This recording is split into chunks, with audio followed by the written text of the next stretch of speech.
I filed for my wife Evelyn's divorce. The child's request was for mommy and daddy to get a divorce. Evelyn put her chin on her hand and hissed, "You don't want your beloved son anymore either." No, no, I don't, because M has not banned and me on his 5th birthday. Derek should be my father. Evelyn was aloof and frigid, and her affection for me was likely limited to those intense evenings. I gave her the divorce paperwork, and she examined it as though it were just another piece of paper on the table. I was positioned in the reception area like a regular visitor and waited for her for 3 hours. During the pitying looks from others, how could it be a scene where Eric could come to see Evelyn without waiting a minute? So, yes, the rumors that Evelyn dislikes her husband are true. She was certain that I would go through with the divorce. Bryson, you taught me when to pick your battles. This is a company she was certain I would go through with the divorce. Eric, Avale, and Bryson, I want to get a divorce as soon as feasible. Evelyn just looked down at the agreement after asking, "What are you doing? Is this all you want for the divorce, Bryson?" Yes, when she became unexpectedly pregnant, she intended to use the money to pay me off and force me to leave, but I stayed because I am a time traveler, and the system assigned me the responsibility of ensuring Owen's safe arrival. Of course, as a man, I wanted to take responsibility for her, but no matter how hard I tried, I knew in my heart that we had no future together, and this money should be considered a delayed compensation. The $50 million in the agreement is a pittance for her, but it's a fortune for me, enough to live comfortably. Evelyn stood up, looking down at me, looking even more sneered, and she looked even more alluring and cold. I gave a small smile, but no, it's still just, no Pierre, I am not. I once loved UND very much, even though he had the same last name and devil. For 5 years, I gave him all of my love and patience, even though the outside world criticized me for living, and I didn't mind. Perhaps it was Evelyn's hatred for her that made her indifferent to Owen when he was born. She simply said, "He looks just like Bryson," before giving him to the New York. Oddly, Devin had a remarkable gift for language, and at the age of 3, he would say to me, "Mommy isn't coming home. It's your fault, Daddy."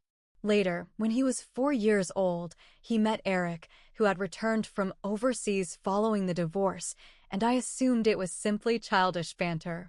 When he got home, he informed the nanny that it's no surprise that Mommy likes Eric and that I do too. Eric is superior to Daddy because he understands how to make me happy, unlike Daddy, who forbids me from having too many candies. He pouted bitterly, and when I emerged from the kitchen, I heard his allegations and felt uneasy. He took the pear hawthorn sweets I had made and tossed them in the trash, yelling, "I don't want the garbage you made. I want the high-quality candies." I murmured softly, "I'll get you some candies, Daddy." Daddy had made them himself, and they were a tasty and nutritious combination of pear and hawthorn. I stared at him because my son, whom I loved very much, was just like his mother and couldn't be warmed, especially on his 5th birthday party. When the candles were being lit, the lawn loss system voice said, "Hello, host. I'm sorry to keep you waiting. I have enough points to go back in the original world." I instinctively left the fall host's house because I was injured and in a vegetative state and asked the system to finish the task and wake up. I made a deal with the system to finish the task and wake up because I was hesitant, and it made the decision for me. As soon as I walked into the hall, I heard his birthday wish, and his voice was loud and clear. He abandoned me completely, and I wanted him to be my dad. Evelyn scowled and modified her wish. Eric grinned and said, "Oh, Yushan, you're too cute," but there was a hint of pride in his eyes.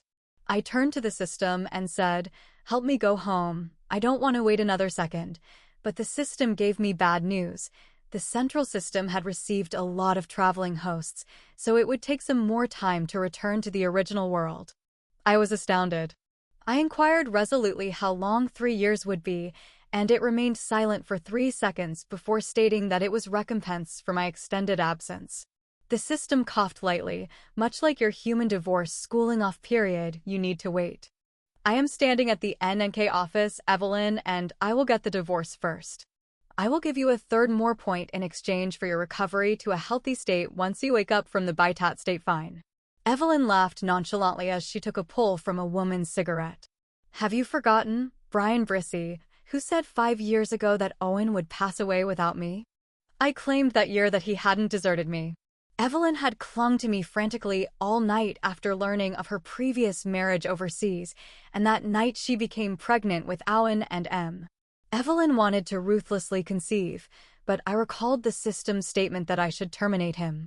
With her strong businesswoman style, Evelyn would find methods to deal with me if I didn't complete the mission, and she would lose her fertility as a result of the surgical accident. I had to beg her that if you lose the child, you'll be harmed and I'll die. Her one weakness is Eric, who stayed with her at the welfare home and later saved her, but not Adam. Evelyn is cruel to everyone, including herself. I only found out about Eric's marriage much later, when Evelyn abruptly asked if I wanted to marry her.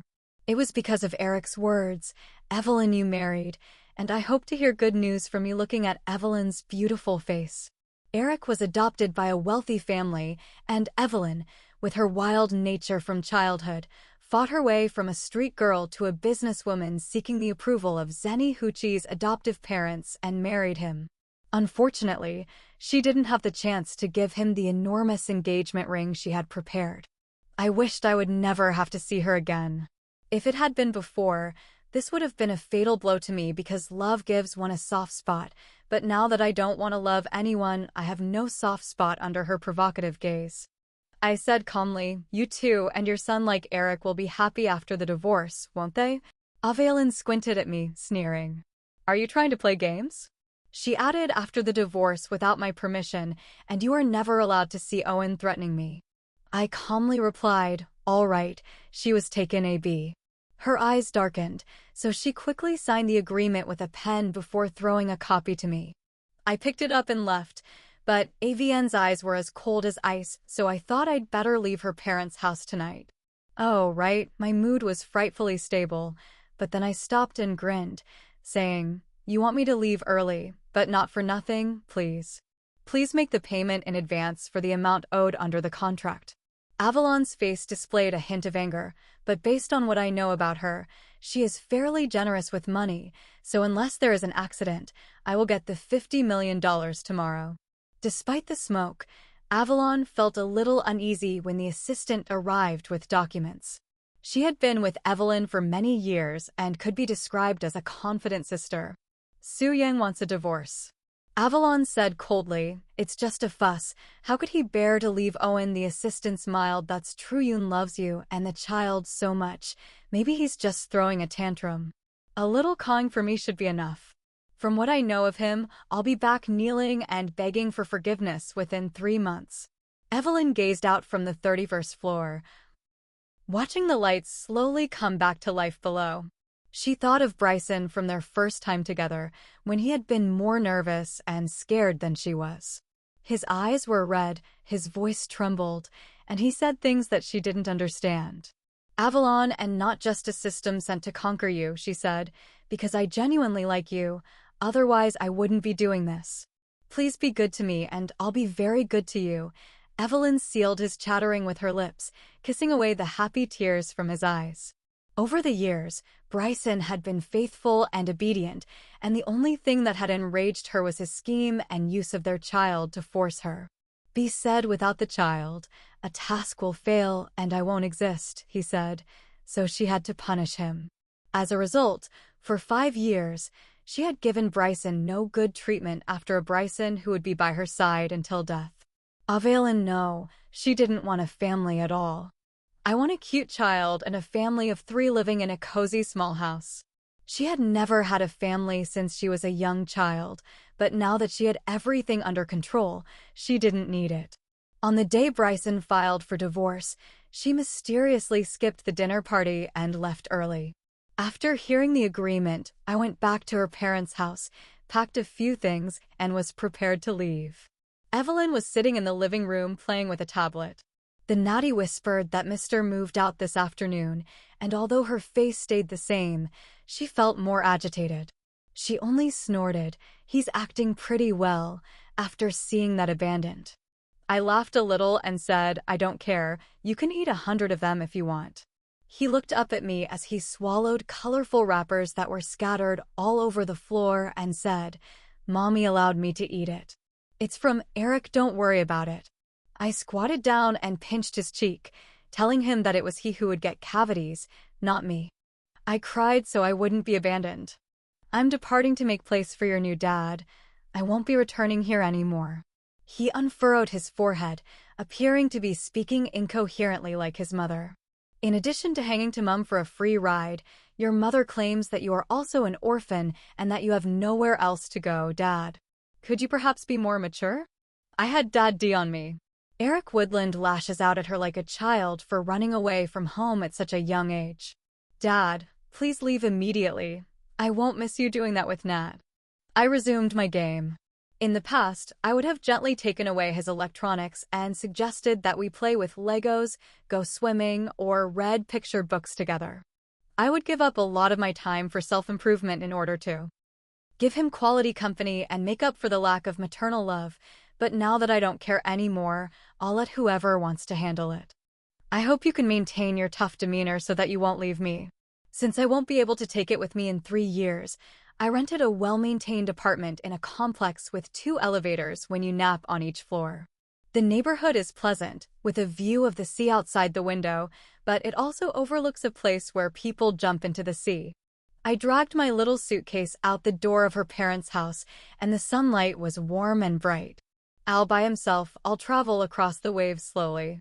Out of impulse, I ran downstairs in my slippers, navigating a street and a green bell to reach the beach. The little body was picked up by me. "Where are your parents?"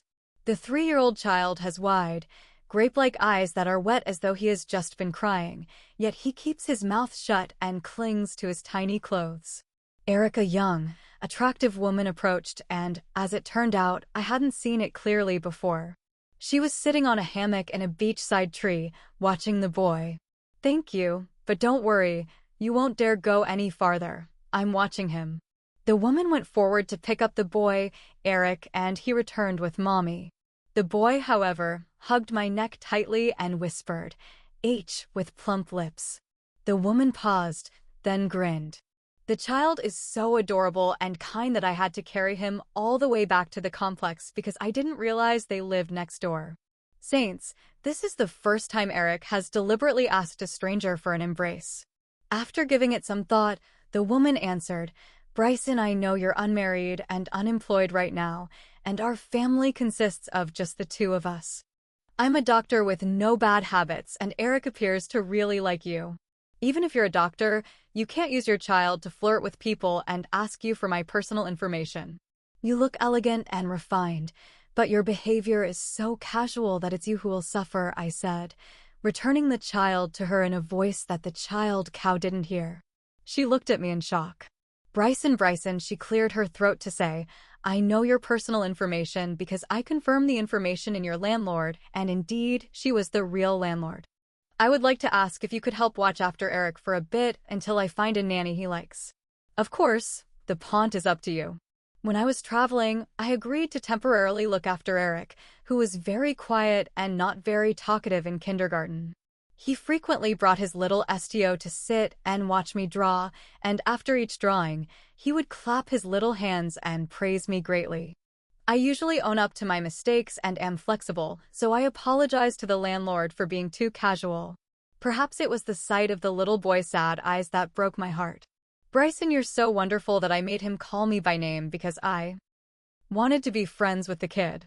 You're Eric and Brian, and we seem to have a unique bond." Sometimes I would temporarily lose my train of thought, but Owen never did this. Instead, he would constantly moan, "Father Dad OD, it's so boring to play Lego with me." Eric is such a sweet and gentle child, and he is a true healer. His only odd habit is that he frequently calls out for his parents while he is sleeping, waking up with tears in his eyes. I hold him gently and calm him down. I give him a handful of candy I made, and he puts it in his mouth, closing his eyes and kissing me. It tastes delicious and tasty, and he happily tells his mother Lauren to leave me when she gets home from work. Before the divorce, everything in my life revolved around Owen. Every time I went out, I would worry that he might hurt himself or run into something. Perhaps it's Eric's company. Since leaving the Sue family, I no longer really think about Eleanor and the Sue family. Mommy Bryson's candy tastes better than the ones you buy sometimes, and he savors it slowly, reluctant to finish it all at once. I smile and say, if you want more, you'll make more. The butler is in possession of Edme multiple times. Without your bedtime stories, the young master is not accustomed to falling asleep. The young master has a toothed tooth. Will you return to go with him? I won't since I'm not a doctor. A few days later, I suddenly ran into Owen. I'll get used to it. I was helping with Eric's drop-off and pick-up for a few days because Lauren had gone out of town for a conference, but I failed to notice that Eric and Owen went to the same kind of garden. Lauren really went to great lengths to send Eric to such a pricey private school, so I had just put her down when I saw Owen sitting in the car. Even after the divorce, he's still my son and an old acquaintance. I welcomed him cordially, hello, Iwilun, but he didn't reply, pouting like a deflated puffer fish as he strode into the classroom. Owen opened his lips as if to call out Dad, but choked the words. The ex-wife was also a long-time acquaintance, but I didn't feel like saying hello when she suddenly came out of the car and started talking. Did I not tell her that she couldn't see Owen without my consent? I was so irritated that I nearly laughed that I didn't see him. It was a coincidence, and I was bothered by her even though she coughed behind my back. Bryson, how long will you continue to be unyielding? Evelyn didn't understand why the house seemed so much empty without Bryson, who had been gone for more than a month. She didn't feel uncomfortable, but Owen frequently cried and clung to the butler, asking when Dad would come home. She couldn't really explain how she felt about Owen, perhaps because she was a child left in a trash heap and had never known what it was like to have parents, so she didn't really understand what it meant to be a mother. Stop crying, boy SCH, and cry out on hip through his tears, Mommy. Oh, it was eventually taken back, so you'd better stay awake if you insist. Avel and I told Owen a story while sitting next to his tiny bed. A fire seemed to burn inside her more and more as she read. She ought to be studying financial reports. Why was she reading children's books while seated here? Owen pouted and grudgingly cuddled into his blanket for the first time, feeling frustrated that Bryson's obstinate departure had interrupted her life. She shook the book with a snap, turned off the lamp, and said, I'm done built up, and was somewhat relieved when she saw Bryson at Owen's kindergarten. A few days later, she wondered how he could bear to leave his son, and he deliberately picked the time when she actually took Owen to school. He was petty and stubborn, leaving the Grand Sue family mansion, resulting in a divorce drama. The housekeeper gave him a few days off from kindergarten because she wanted Bryson to make a pointless trip and see the child. But 3 days later, the butler timidly said, Sir still goes to the kindergarten every day, Evelyn. It seems he's dropping off someone else's child, not specifically to see the young master. Evelyn was taken aback.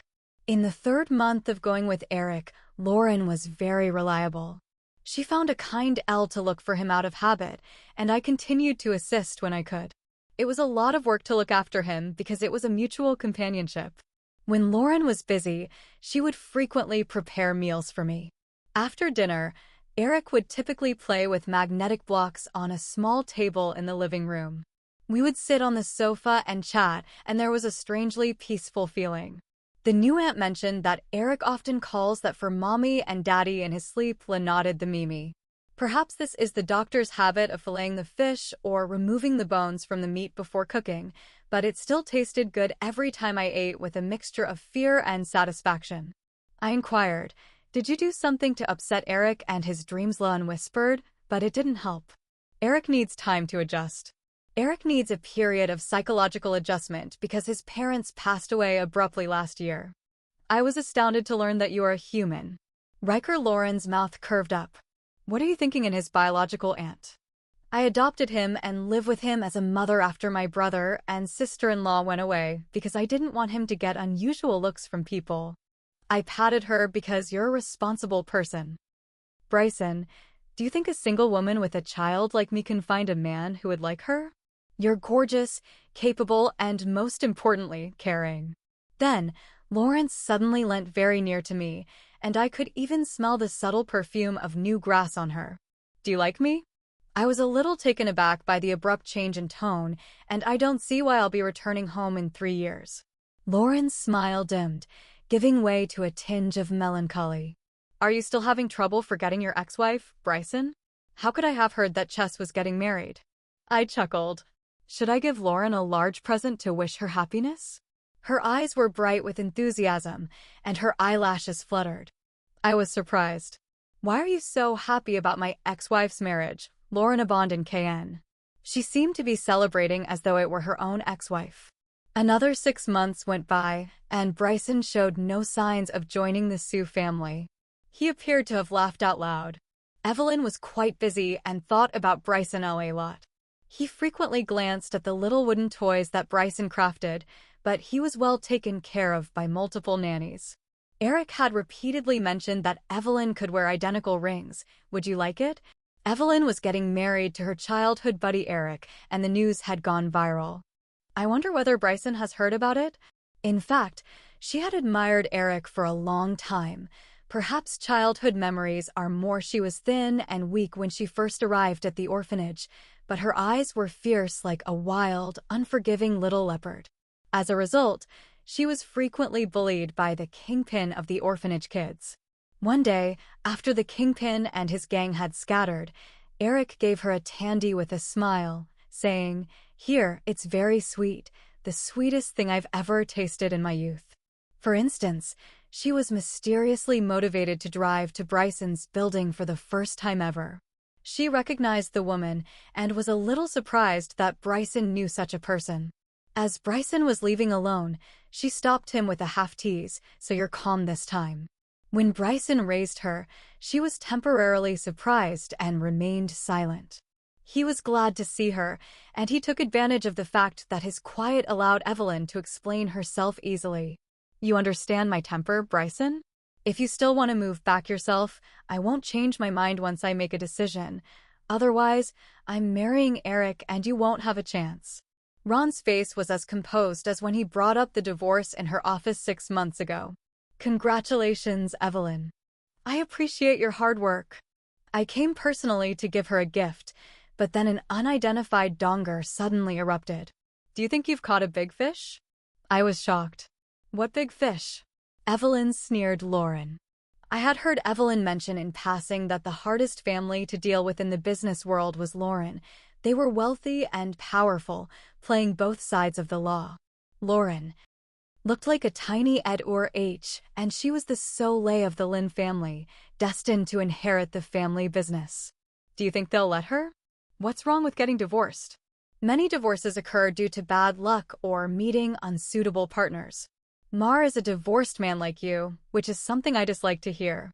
Because of your temper, preference for cold violence in marriage, and propensity to argue with your ex-husband, nobody in our village would want you. Avelin, who rarely faced setbacks, frowned, but I felt a little pleased, ignoring her dejected expression. I turned and left only 2 people running into Lauren, who had been eavesdropping in the corner for an unknown amount of time.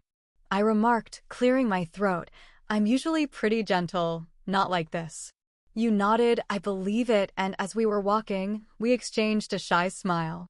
I questioned her, "What makes you happy about Bryson?" "Bryson, it's funny how you can be so offensive, of course.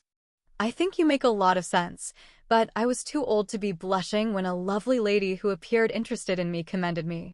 I hurried on, and Lon followed me at a leisurely pace, just like Bryson.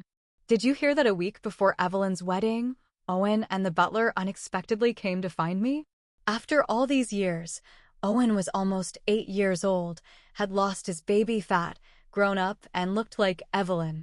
The most important thing is that my marriage is my own choice. It has nothing to do with the Len family. He was a little red around his eyes. I took Owen upstairs. "Did your mother approve of you coming?" I knew that Woodland, the butler, had brought Owen without Evelyn's consent. Aya nodded. "Do you really not want me anymore?" I grinned. "Dad must have left you. You're the one who left me. Why don't you return home?" I sigh. "Your mother and I are divorced, so we don't live together." Eyes cast downward at the floor. Can't you come back for my sake? You say you haven't abandoned me, Ain. Why should I come back? Because of you, though. Oh, and was young. He was smart. I didn't treat him as just a little child, because he understood I once wanted so badly to survive. To fulfill a task and create an ideal family with a loving wife and adorable children driven by lack of love, but everything was likes and slipping through my fingers. The tighter I held on. In the past 5 years I had focused entirely on you and your mother, losing myself in the process. This kind of self-sacrifice was meaningless. It didn't make me happy. Only by loving myself first could I have the ability to love others. Oh, and it's not wrong for Dad to love himself first. Owen seemed to understand vaguely and murmured, then why didn't you take me with you after the divorce? I seriously told him I could take you with me. I could stay your world, because you are my son, and I have to be responsible for you. But, Owen, think carefully. If you live with me, there won't be luxury cars, a vast fortune to inherit, or a bunch of servants and drivers around you. It will only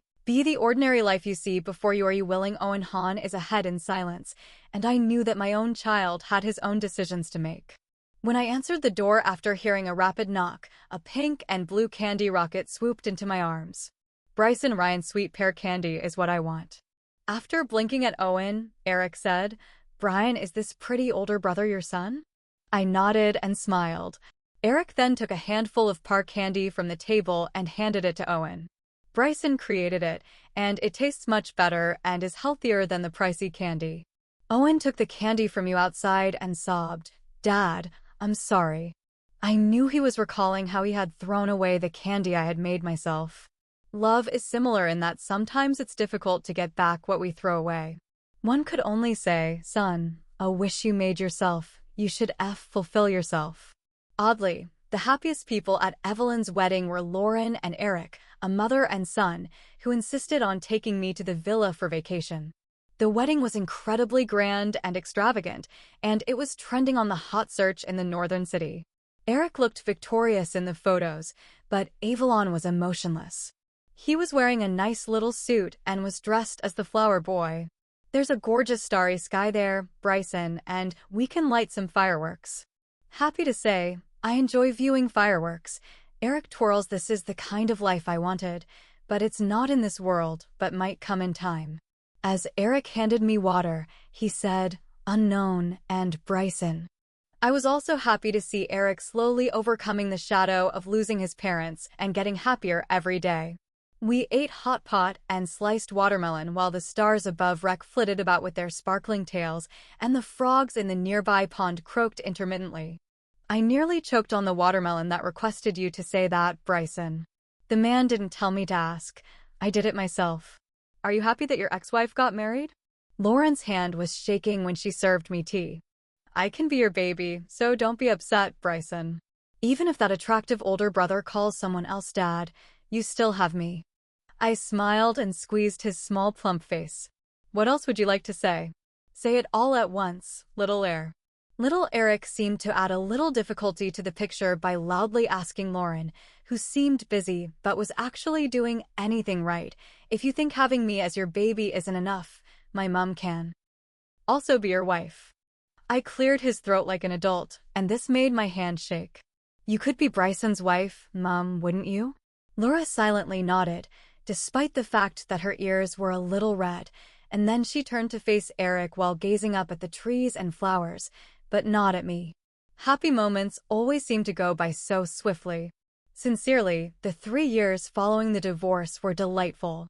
My only regret is that I did not divorce Evelyn sooner. The show will begin on the 3rd of next month at 4 p.m. After hearing my response, the system appeared rather taken aback. Are you certain you want to go, Bryson? I assumed you would decide to remain. Evelyn Calvin made a distinction between marrying Derek because she preferred him and wanting to annoy Bryson more. After marriage, her life was very ordinary, but everything had changed. She mysteriously started drinking after a few glasses of strong liquor numbed her nerves, making her feel as though her life was real. Otherwise, when she was sober, she always felt as though there was an unavoidable shadow of Bryson in the house. Damn it, how could she still see him while intoxicated? The other person's voice was icy, completely unlike the kind Bryson and Eric. Of course I'm not Bryson. She had vaguely remembered that when Eric married overseas, she was only mildly depressed and didn't constantly regret not pursuing him. But after divorcing Bryson, it was like a blunt knife cutting flesh, never feeling a bit of pain at first. But now it was a repeated tearing pain. In fact, she also wanted a warm little home, but before that, she had been stubbornly thinking she didn't need it. Eric. Inane, why the hell do you still have Bryson in your heart? Alcohol made her head throbbed, making it impossible for her to think clearly. It came out that not loving was a very draining thing. Eric gritted his back teeth and looked at Renee Avelin. What do you want divorce? He asked. Daily arguments and insults were exhausting.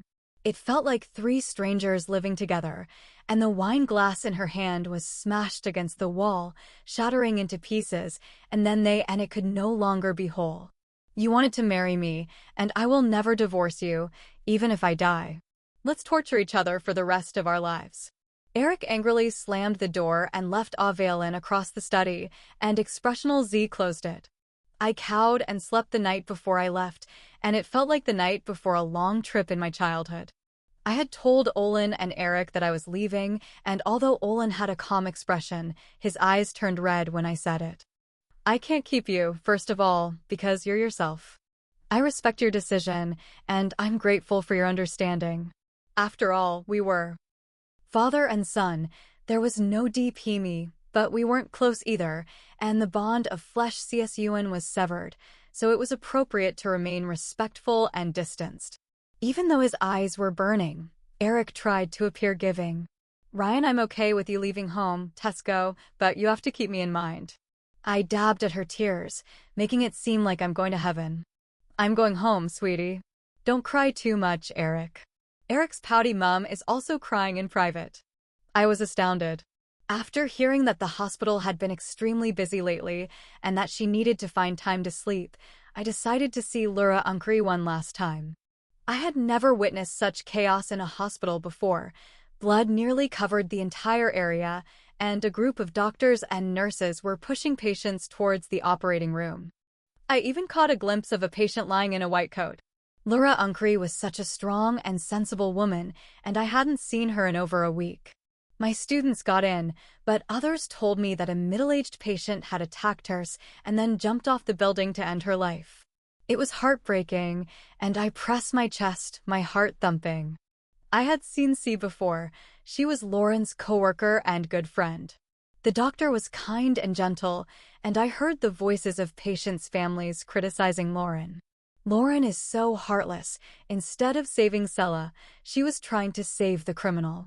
Perhaps Chess was envious of her superior medical skills, or perhaps other doctors were already trying to save Sella, so Larunal didn't get in, and had to help the criminal nonsense. They didn't understand anything Aluna's like that.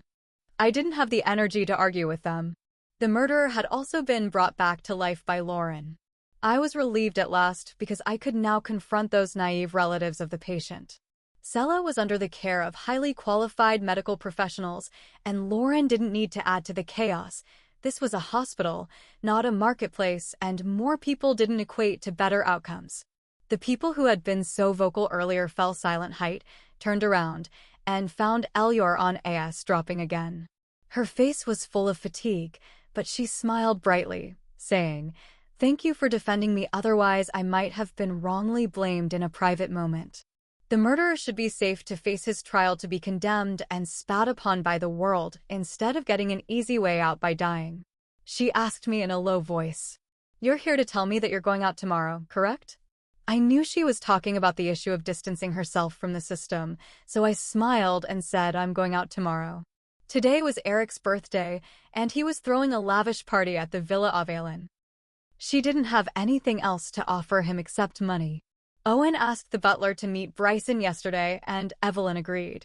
Owen spoke to her less frequently than he did with the housekeeping staff today, and his eyes were red as though he had been crying. Evelyn scowled, assuming she had said that before the boy. Weeping uncontrollably yesterday and today, Sean's speech was muffled.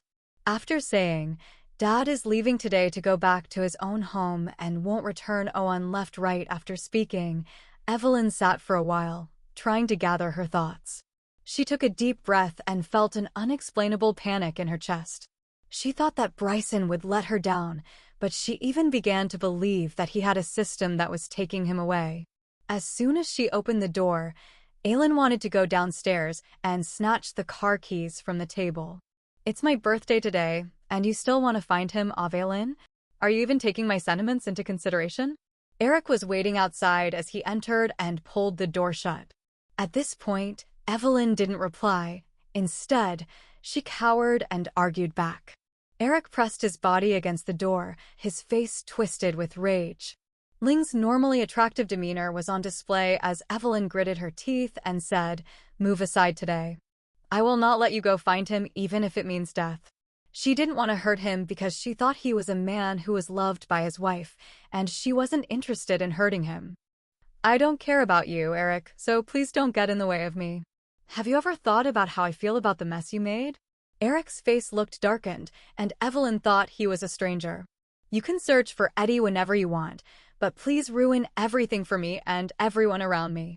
Eric yelled loudly, "Would I have made mistakes if it weren't for your cold violence and indifference towards me?" After checking her watch, Aal realized she had no more time, so she threw open the second-story window and leapt out, fearing she would lose her mind if she stayed. Evelyn got into the car and turned on the gas, possibly her last hope that Bryson would stay. However, things didn't go as planned, and she drove recklessly, crashing into an oncoming Spurs car at a corner. Her consciousness began to blur, the airbags deployed, and blood dripped from her head, and one of her legs was trapped under the seat, probably ruined. This was the first time Evelyn had ever cried as an adult. She cried like a child, knowing that today was supposed to be her day of separation, but I hadn't left yet and no one knew. The sun was setting, and Lauren stood like a beautifully crafted sculpture, her face desolate and exhausted. Eric was digging in the sand with the small shovel I handed him while muttering to himself. When I got close, I was thrilled to hear "Crab, don't pinch me." After Bryson departed, I tried to think of 100 wonderful things to keep myself from sobbing. If my mother can control herself, then so can I. If you pinch me, I'll cry to prove to you that I got down on my hands and knees and removed the tiny crabs from the sand. Go ahead, my love. Eric halted as he glanced at me, then turned around and said, "Come quickly. I'm having hallucinations in the middle of the day, and I see Bryson in the sunset." Lauren slowly pursed her lips, her eyes slightly crimson at the corners. "Eric, it's true. Bryson has returned." Eric was ecstatic. "You're not leaving, are you, Bryson?" Lauren's hands were in her pockets. "Didn't you mention that he was going today?" I indicated the cake that was set aside. "Since it's your birthday today, is it acceptable for me to go get a cake?" Yar's smile was incredibly bright. There was laughing in the air as Eric ran around in the beach, the waves following his tiny feet. Lauren's eyes flitted. "Oh, I didn't mind. Don't tell me we're postponing your trip back home." The system was still complaining at the hospital yesterday, and I smiled and said, "Of course it's not because of you. It's because I can't return for now." It turns out that men can be fickle too. Last month, I wanted to leave, but now I want to stay. Could you please help me? Can I use my points to keep C alive? The system replied, "If you're sure your points will be cleared in one though, and you will have nothing left and won't be able to go home immediately." The Central System Woodlands set such a rule because it fears that I might not adapt if I wake up as a vegetable in the original world. The system wants me to find happiness in this world, even the house I live in, and it's angry that you're so lazy that I'm thinking of using my points. I'm a stingy and selfish system, and I'm not surprised. You're a kind system. I feel like we'll both thrive here, Mississippi Place. The system wanted to help me meet people with destiny, but it was in vain, and I was thankful that it introduced me to Lauren and her daughter during the 3 years I spent there. Nevertheless, I still want to return home because it's home and I'm replaceable. When I finish this phrase, I can't go since I made a bargain with the system to use all of my return points in exchange for Sella's survival. Lauren froze abruptly, then hacked me tightly. Large drops of tears fell. "Bree, you're indeed extremely good. Thank you for saving my colleague and saving a fantastic doctor." Alongside us, Eric was cheering and smiling. Oh, Mom, is it really acceptable for you to cry? You're even crying more than I am. Yes, I was crying like this. Are you trying to show us? I grinned and gently pulled her away. Lauren sat up, cleared her throat, and said, "Let's start over and pretend I didn't cry just now. Eric in particular, if you tell anyone he'll spank you." I left. All of the band members who joined in Lauren whispered, "How long will you stay?" The system is reliable for once a troublesome host finally got the points. Okay, I can go home now.